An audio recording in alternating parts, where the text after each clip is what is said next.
Greetings, Ranger fans. Jake here, and welcome to another Database Rangers Power Reviews, where I revisit classic episodes of my Database Rangers Power Reviews series, providing some commentary and insight as we work our way to the eventual 100th episode. So this is our 11th one in. So welcome to those who are filtering in on the chat. Greetings, Sheree. Congratulations on your robot Lego set. Yeah, it's a merry, very merry January 29th to one and all, as we are getting into our yet another holiday special episode. Welcome, Jenny. Good to see you again. Looking over in our comments from last week. Now this time around, I did make sure to shut off the Bluetooth connection to the computer so that we don't have the audio issue from last week. I still need to fix the previous recording. So no, we're fine. And yes, I just stopped talking deliberately just to mess with you guys. Don't worry. So looking at the comments from last week, we see asking about how the cats are doing. And if they've adopted RJ's crib as their own. They've actually been really good about not going in the bassinet. Like, even before we had brought RJ home. Like, we set a bunch of cans in there ahead of time so that they could get, like, scared away. And then they never ended up going in there anyway. They recognized that was not a space they should be in, and they've been good about keeping out of RJ's bassinet, so that's been wonderful, and they're doing well. You know, they're coping with there being another cute small living creature in our household that is not them, and they've been doing, I think, quite well with it. So I know that I had meant to grab the sand hats for this commentary, but I don't know where I put them after the holidays. But fortunately, although I don't have the Santa hat, I did manage to bring in the man with a very bushy beard to join us here.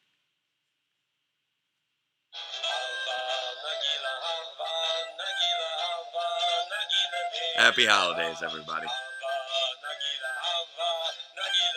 This guy goes on for a little while. The eyebrows are amazing, aren't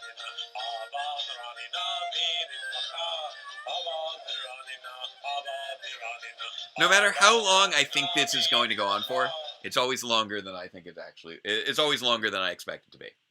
Happy birthday, Sky. Or happy early birthday. And welcome, Devious. Good to see you as well. So, I know I have promised that I will be getting something out before the end of the month, and truth be told, I still need to write it and film it and put it together, but I am going to get out a scripted something in these next 2 days, because I promised you guys and I want to hold true to that. I have a conversations and context in mind. I'm just not sure if I could turn that around quickly enough, so I am considering maybe a different video about saving the world instead. But for right now, we've got now that we've got the crew together, let's continue on this little memory lane as we dig into the 11th episode of Database Rangers Power Reviews, where we take a look at the Power Rangers Super Samurai Christmas Special, Stuck on Christmas. Ready. And go. Come on. Hey, there it goes. Play. And Database Ranger. Do I exist? There we go. Found the events of his life growing stranger. I gotta work on finding another job. Oh, He needs right. No job, but what will he choose? Knife salesman and... I forgot that I had Find out next on Database Rangers Power Reviews. I forgot that I had actually done a rhyming scheme for the previously on segment for this one. And welcome to Power Reviews. Oh, sorry about the hat there. I just got back from my latest job as one of Santa's helpers. sleep an hour ago. Well, it was Okay. a short shift. You got fired, didn't you? Welcome, Dan. Welcome, Chris. Well, what was it this time? We just got into a minor disagreement Oh, with my. customer. What? About? He just had some I had forgotten this bit. interesting opinions about what the best use of Power Rangers was. How old was this? I don't see how that's relevant. I genuinely had forgotten that I did this bit. The kindergarten teacher may have taught the rest of the class a few new words. Impressive. With all due respect, Doctor, you're the last one who should be talking about how best to interact with children. I have no idea what you're talking about. Spandex. I think I'll go have some eggnog. Sounds like good. At this point, we'd really settled into a good dynamic with these characters, and it's so much fun. For the first time, we'll be reviewing a brand new episode of Power Rangers within a week. I remember actually showing this episode to my family when I went to visit them for Christmas. And my mom got a big kick out of everything. Both Samurai and Super Samurai have each been comprised of 20. Obviously, MJ's great as Dr. K, and anytime we get to do a shout out or joke referencing the character's time on RPM is great. And of course, we need to do the little clips because it's a holiday special. Although I do tend to play around with that trope, this one's really the one where I emphasize that. Ooh, whipped cream. Oh, that looks delicious. I wish I had some eggnog right now. Even though my stomach hates it when I have eggnog.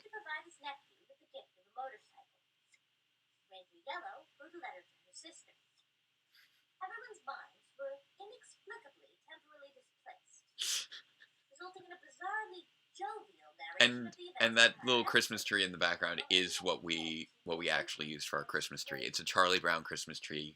We set it up every year. It's actually a little bit more decorated in this instance, I think.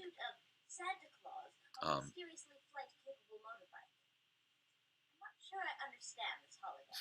Thank you, Doctor. Oh, you can see some of MJ's hair peeking out under the wig, and we didn't notice.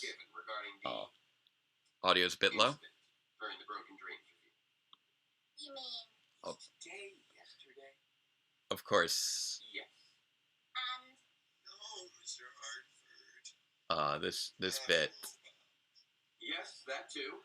In fact, as a sign of goodwill, this is one of those episodes where I'm just getting into just enjoying it and the interactions. Because I found the last of your sedatives. I'm going to regret this, aren't I? Oh. Now that's actually a little error. I meant to actually have it say archive of 12 and it said 11 instead. And truth be told, originally I had been considering doing this as the last episode of the year, but because I was sick for a week, leading to what happened in episode 8, where I passed it off to Dr. K, that put everything off by a week. So I decided to do the Christmas episode as the 11th episode, and then instead end on the following episode.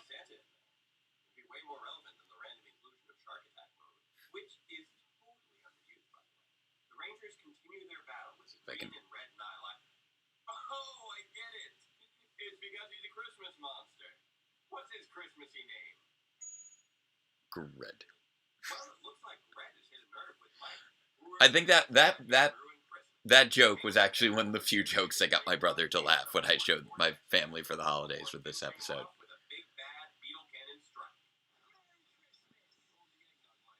Good advice.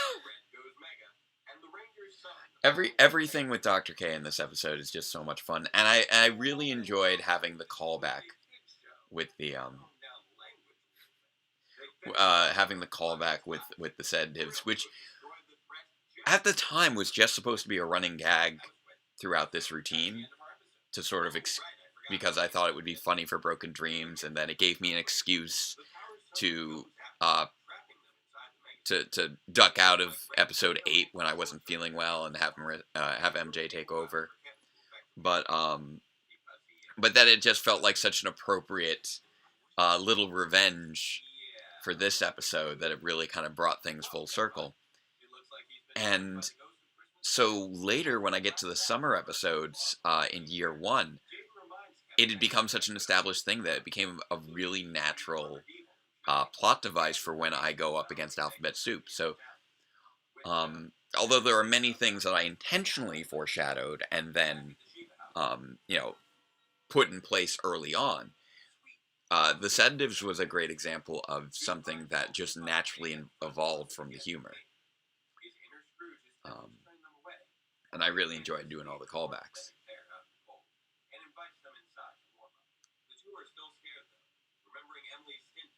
Yeah, I still refer to it as the Christmas special. I always sort of I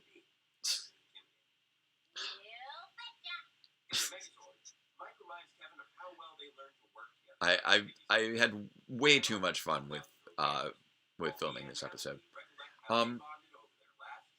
But yes, in the title, I did refer to it as the Christmas special because I was never quite sure how to number the holiday specials back then.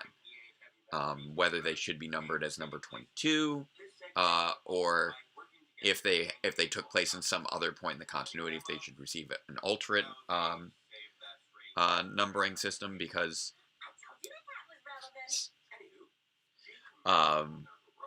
especially when we get into more recent seasons, Halloween episodes have been integrated in different ways, and the same thing with the Christmas episodes. So the pacing is definitely a bit different. So, for instance, it wouldn't feel appropriate to call Making Bad the 22nd episode of Beast Morphers, even though it has that production number. All hail Lord Gret.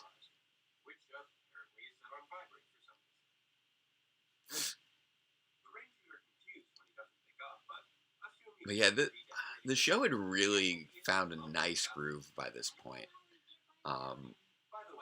where we play on Database Ranger as sort of the lovable loser nerd, the slightly antagonistic relationship between him and Dr. K,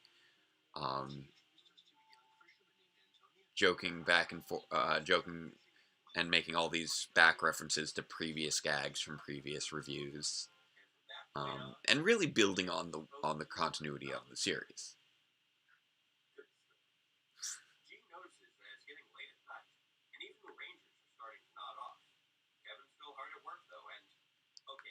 This was this was actually a nice little premise that allowed them to work around not having the actors for an episode, or the Ranger actors specifically. Much more so than Trickster Treat, where obviously they just recycled all the footage.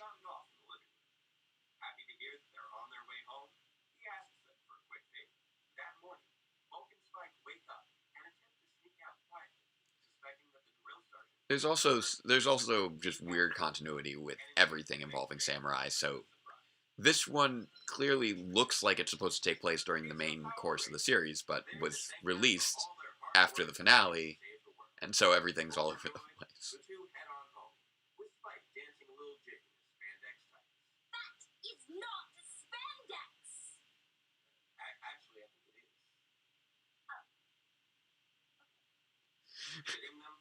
That has got to be one of my favorite gags. There's so many just good jokes in this one that I just really enjoyed. Virtually nothing by way of foreshadowing, but very much continuing to build on the relationship between these two characters and sort of following on the arc of Year Zero, which is all based around the friendship between Database Ranger and Dr. K, and establishing the rules of the show. It also sort of ties off the little sedative gag, and it sets things up for what happens next episode, where we get into the proper introduction of the Squeak, which obviously becomes much more plot relevant moving forward. This really provided a sense of closure to their story arc, more so than any episode in the main chronology. It also really helps redeem Yeah, I'm sorry about the low volume, Scott. I realized I left the remote for the TV on the other side of the room. Is this how you became Emperor Grump? And although it was a bit odd, I will admit that trapping the Rangers in the Megazord was a decent way to using the old clips also was a nice way to again integrate previous thoughts and show how they tied into the episode as well. And this was all based again around how I wanted the show to be structured in a similar fashion to Power Rangers, where not only was I taking a pre-existing property and adding my own scenes around it, but I wanted to try and play on other tropes as well, with having the same kinds of holiday episodes and having the clips. And again, it's just sort of setting those expectations so that later, as we get to the more complex episodes, it feels natural that it becomes more and more like a Power Rangers series. What are you talking about? That big one there, behind the tree. That one's for you. For me? Really? Yep. And you expect me to open it? You have my word. It's entirely safe. Your word. I also just love this moment. Because again, this is a trust building moment. And these characters have really come to trust one another across the course of this show. How did you... My other job. Ended up selling a bunch of knives to steal Lita. He ended up buying enough to, well... To fill a butcher shop. You should know that doesn't make any sense. Doesn't matter. I so wish that I could have actually made that story point make sense. Not even sure if I exist. That doesn't matter either. Even if you are just a figment of my imagination, I couldn't do the show without you. So, this is my way of saying thanks. Merry Christmas, Kate. Merry Christmas,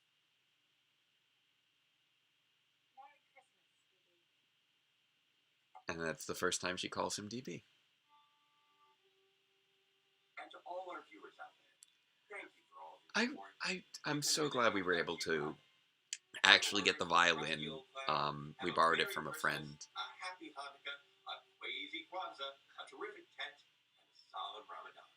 And even if you don't celebrate anything at all, just make sure to enjoy the season. And join us next week. We'll be looking at the mid-season finale of Power Rangers Super Samurai, The Master's Return. Until then, farewell, Ranger fans, and... this has been just a great episode to revisit. I had to search around to find a clip of someone playing the song on violin, but can't go jumping into the next one quite yet. All right, and there we have it. That was our 11th episode, and it. I know this is supposed to be me providing commentary, but for so much of it, I was just looking at it and smiling. This is just a very sweet episode. With a lot of good jokes. I'm very proud of this one. I hadn't thought about it in a long time, but it is one that I am very proud of. And, it does, continue to set pieces in motion for the rest of the show. The biggest plot development of this episode is just the solidification of the friendship between Dr. K and Database Ranger. Because up until this point, I would not call them friends. They're working together. They're trying to figure out how to work with how to work through, living in this space together. But this moment of just, yes, there was the bit of playful revenge, but then we have that gift at the end, which shows that he cares. He wanted her to know that he cares, and showing that he understands things that are important to her.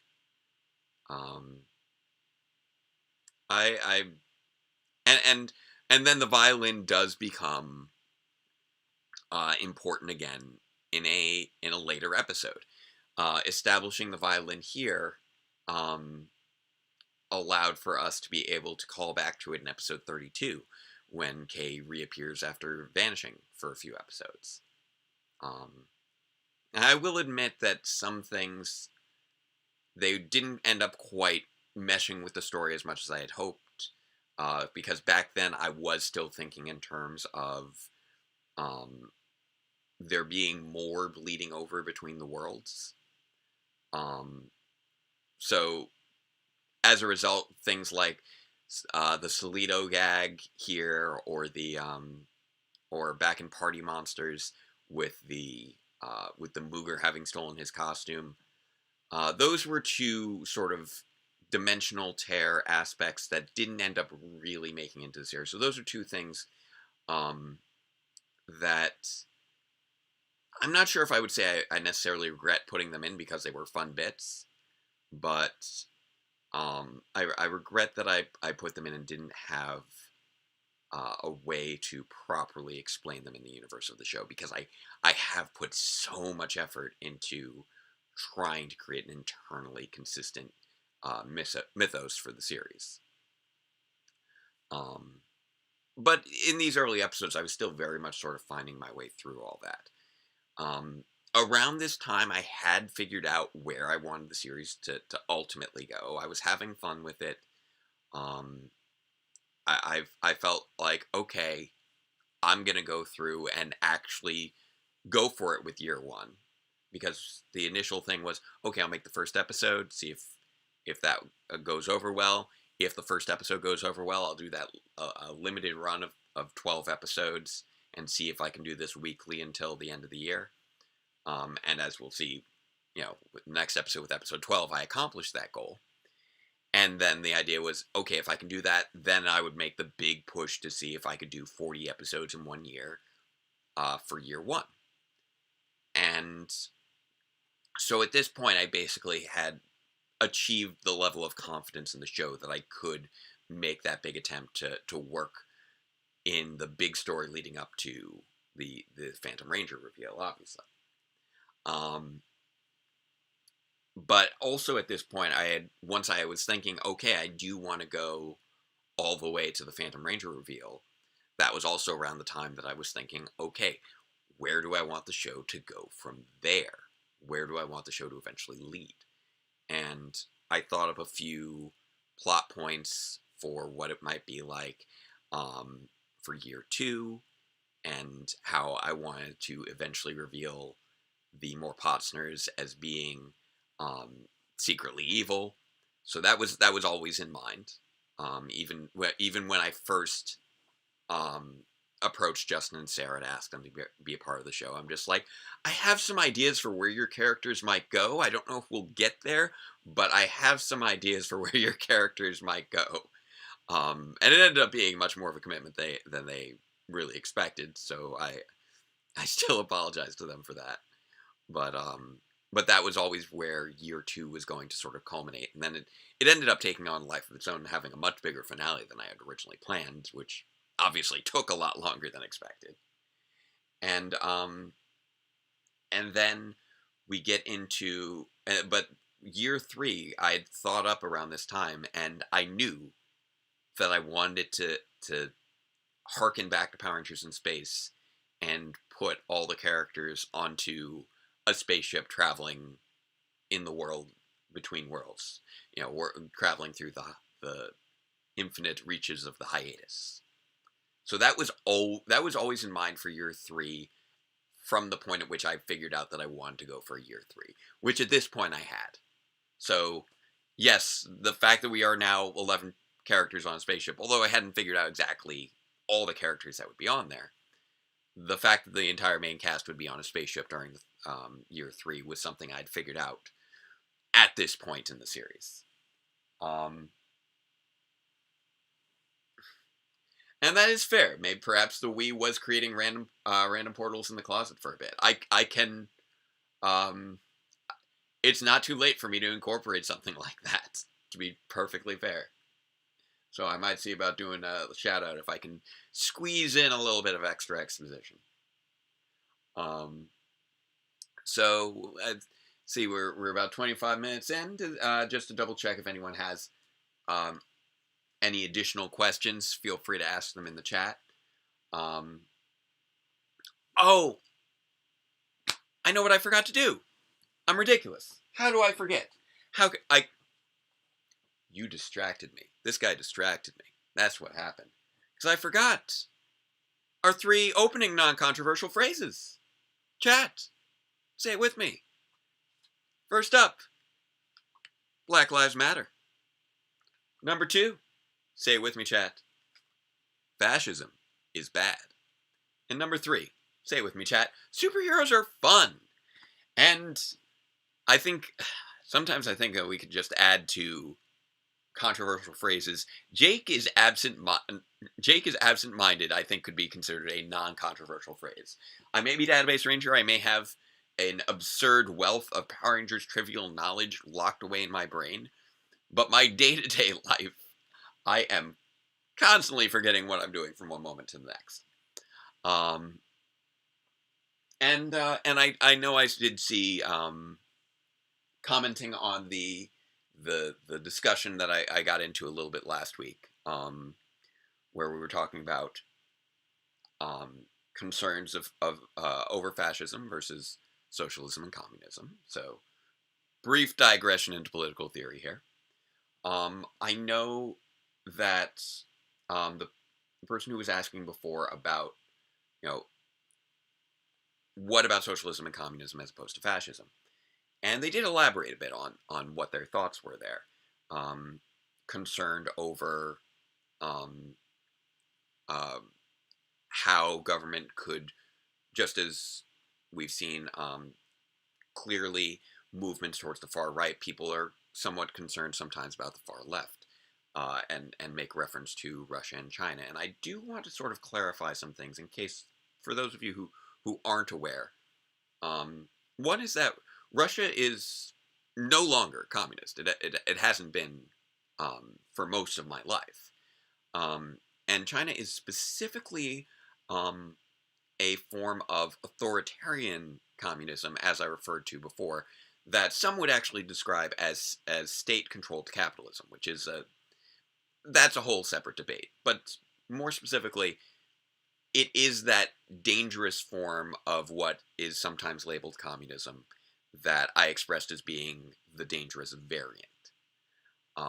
However, in terms of what could be construed as the far left here in the United States, is really not anything that's a big push towards that variant of communism, but really more of a push towards what is generally labeled democratic socialism, but is more commonly known throughout the world as social democracy, utilizing the Nordic model, which is still it's still capitalism. It's just capitalism with a stronger set of welfare programs that have been tried and proven to be successful for many European countries and other countries throughout the world, including Canada.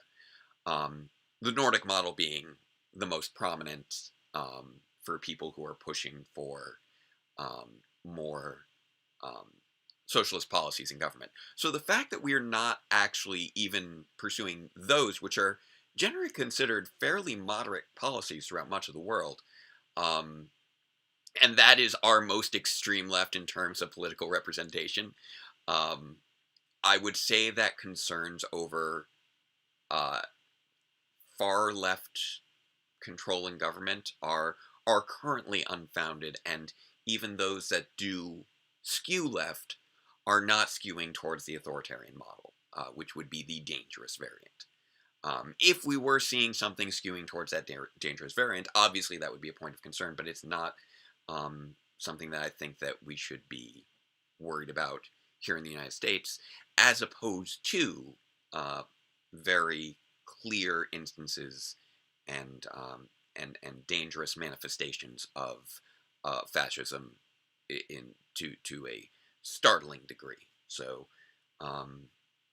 I say that just to, again, sort of clarify a few things when it comes to terms, hopefully allay some fears and bring attention to false equivalencies that that a number of people have made from prominent positions, either because they wish to maintain an air of equal balance, so that if one side is getting out of control, the other side must be likewise portrayed as equally out of control, or else those who are coming from a perspective in which they want to defend their ideology by downplaying the other, or portraying the other side as more of a threat than it is. So that's a little bit of a, although it wasn't really addressing a question, it was addressing a comment, and I always like to educate people on those topics wherever I can. It's definitely been interesting learning about more and more about political theory over the course of these last few years, because I was never really politically engaged when I was younger, but I clearly have been making the big push for all of us to, be superheroes in our own lives. The world needs us right now, and we need to keep fighting for that. And I'm hoping that I can continue to find ways to fight. And that's really been the big delay on making another video about saving the world, is that I'm still figuring out the next step, because there are a number of organizations that I've been researching, but I haven't quite found one that's doing the sort of things that I'm interested in. Specifically addressing the challenges of climate change from the perspective of working to mitigate the damage done by the corporations that are most responsible for climate change. Having that targeted plan of action with the stats of the 100 companies responsible for 71% of global emissions. I'm curious what's being done on a global scale with regards to that, and I haven't found anything in my research yet that's targeted and concrete.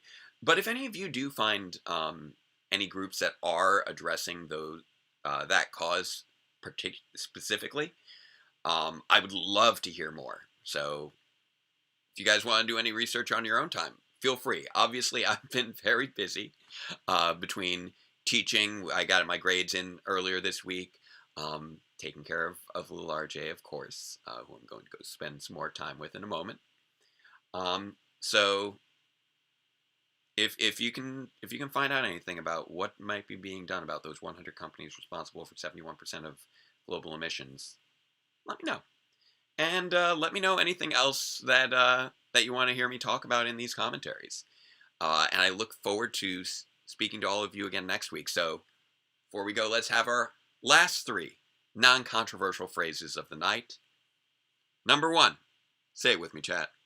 Love is love. Number 2, say it with me, chat. Trans rights are human rights. And number 3, say it with me, chat. Robots are fun. Robots are cool. I'm forgetting even my own phrases. Robots are cool. So with all that said, and yes, RJ has heard the Time Force theme, and they have reacted very well to it. So we may be introducing them to a little bit more Power Rangers music. But in the meantime, until next time, happy belated holidays, everyone. From our family to yours. And until next time, farewell, Ranger fans, and let the power protect you.